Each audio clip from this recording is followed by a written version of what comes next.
Okay, folks, welcome back. This teaching is going to be specifically dealing with the ICT Asian Killzone.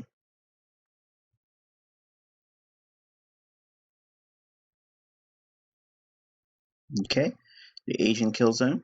This is the first of several specific times of the day where I like to look for setups. Admittedly, this is the least active time of the day for me. I live in the North American continent on the East Coast, so whatever time it is in New York time in the States, that's my local time. So what ICT concepts are going to be used in this module? Again, the importance of time and price, the Asian Open, the Asian Session, and important characteristics that make up the Asian Session. Okay, first we're going to get into the Asian Open.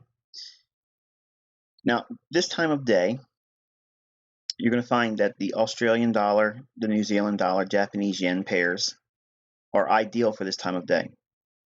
They're active, their markets are open at that time, and it goes without saying that if their markets are trading actively as it relates to their specific currency and country of origin, this small little window of opportunity for North American traders to trade after a 9-to-5 job could fit exactly what you're hoping to do as a part-time gig, if you will, and or your trading model could be completely built around the Asian session and never be up for London or trade the New York session.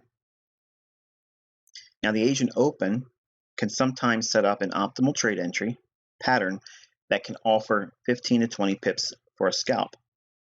Now, the higher time frame bias is helpful here, but short-term retracements in either a bull or bear market can offer similar optimal trade entry setups. As an example here, this is the dollar-yen pair.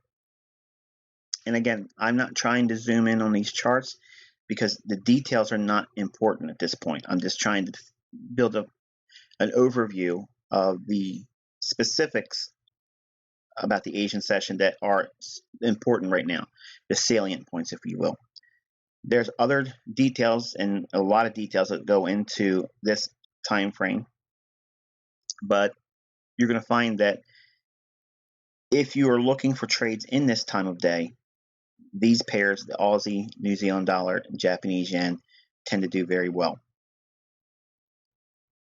As you can see here in this example to the right, you can see the Asian Open is delineated here.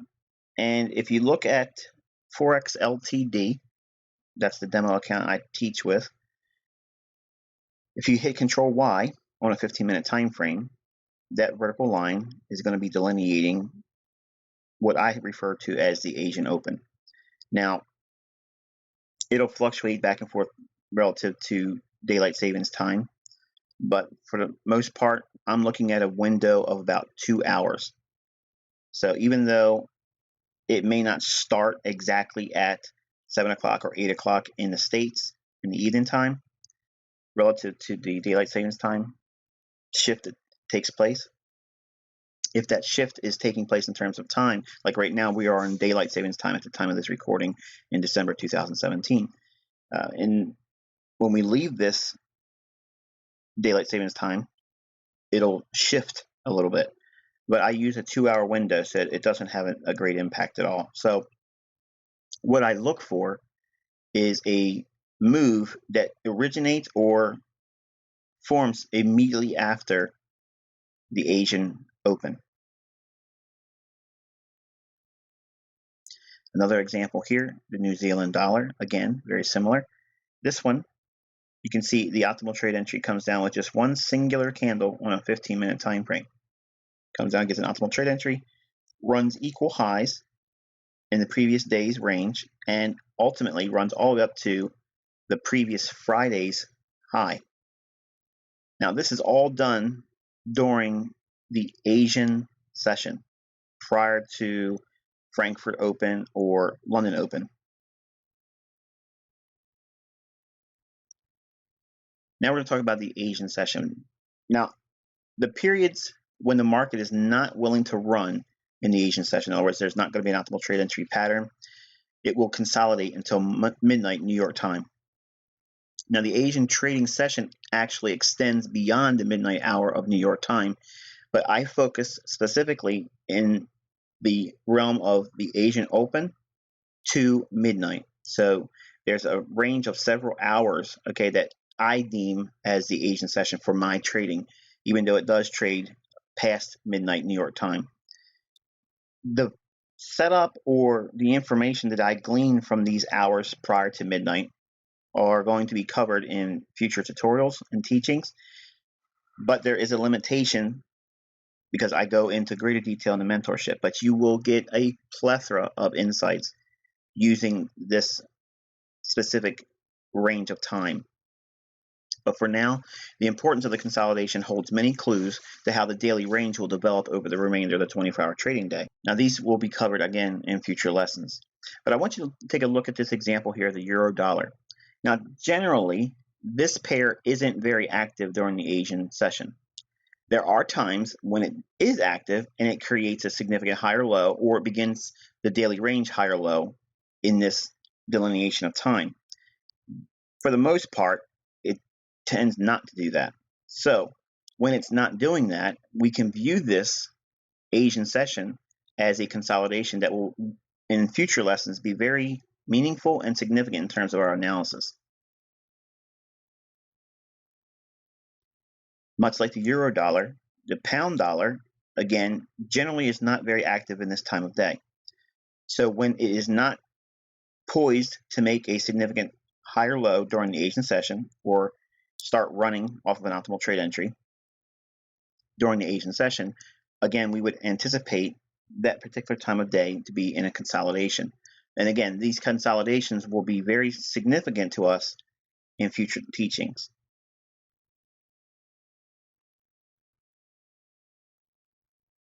Okay, the Asian session characteristics. Now, the pairs that are not coupled with the dollar index, or as we refer to as crosses, are most active during this time of day. The US dollar tends to consolidate until midnight New York time, which frees crosses like Aussie yen, pound Aussie, and many other pairs that cross with the busy currencies of this time of day. Now, what type of currencies would that be? Well, like we can do a pound Swiss. Those types of, to me, that's an exotic. I don't trade them. I tend to stay away from them. And that's the other reason why I don't like to trade the Asian session as well. I am not trying to discourage you from researching and studying it, because it may end up becoming your niche. It may be the thing that you are going to excel at best. So I don't want to give you the commentary in light of my own tastes and try to mold what you try to do or what you don't like or what you should like based on what I say I like. So my opinion or my personality doesn't suit well for these times of day. Like these are my family hours, okay, or as you know, my Twitter hours after market hours. But if you are a working class hero and you can't be watching the markets intraday during the London and or New York session, and you have to do something in the evening hours, but before midnight, and still have a restful sleep, you can trade these crosses at this time of day, and many times you can catch anywhere between 20 and 50 pips. Not every single day, but a couple times a week you can find scenarios like that in the crosses. So now, with this understanding, we can look at an example like the Aussie yen here. You can see a beautiful example of how we have equal lows the previous trading day, late New York, and there was an optimal trade entry sell where it runs 20 pips below the New York session lows, all the way down to a perfect symmetrical 20 pip sweep, and also a beautiful Fibonacci extension overlay. But if you are, like I said, someone that's working in the States and you're limited in your time of day where you can be active, you can supercharge the Asian session by using the cross pairs. Now, you can still get movement in like the Aussie dollar, the dollar yen, New Zealand dollar, those types of pairs, but you're going to be getting a drag sometimes because of the dollar index. you get much more volatility by having it coupled with a cross. In other words, like a Euro Aussie, a pound Swissy, something like that, where you have a lot more volatility because of the cross nature of the pair, and it's not being held back or limited by way of the dollar index. Okay, speaking of the pound Swissy, you can see this one here gives a beautiful example of a bullish optimal trade entry, and it trades above previous day's high, and it reaches up into a target 1 on the Fibonacci. So we're seeing these trades form prior to London's volatility, and we're also seeing it outside the scope of New York. So over the evening hours of the North American continent, where everyone sits down at dinner and then sits down with family time and watches TV or whatever they do. I don't really consume a lot of TV, but whatever the normal American family is doing at those hours, if you have the opportunity to look at the marketplace at the Asian session, there's about 2, sometimes 3 hours where you can really dial in and get a setup, and many times it's going to come in the form of the cross. So anything that's not coupled to a dollar but has a pair that's usually active during the Asian session, and again, that's the Aussie, New Zealand, the yen. Those pairs tend to do a lot of movement, because their countries are active. Their markets are open at that time, and even though they're smaller markets, they do start the financial day. Now, I'm going to agree on one thing. We're going to agree that the financial day starts at midnight New York time, because right now the dollar is still the reserve currency, whether you want to accept that or believe it, that's just the way it is. And what I view as the key point of the day is midnight New York time. So if we can look for that small little window of opportunity between the Asian open and midnight, that's a sweet spot for crosses.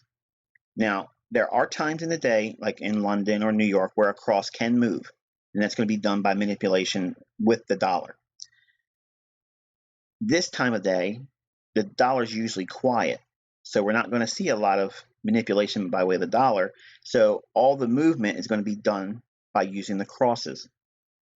So if you look for a strong currency against a weak currency during this time of day, and you get an optimal trade entry pattern, you'll get many times a wonderful opportunity to trade during a typical slow period of the 24-hour banking cycle.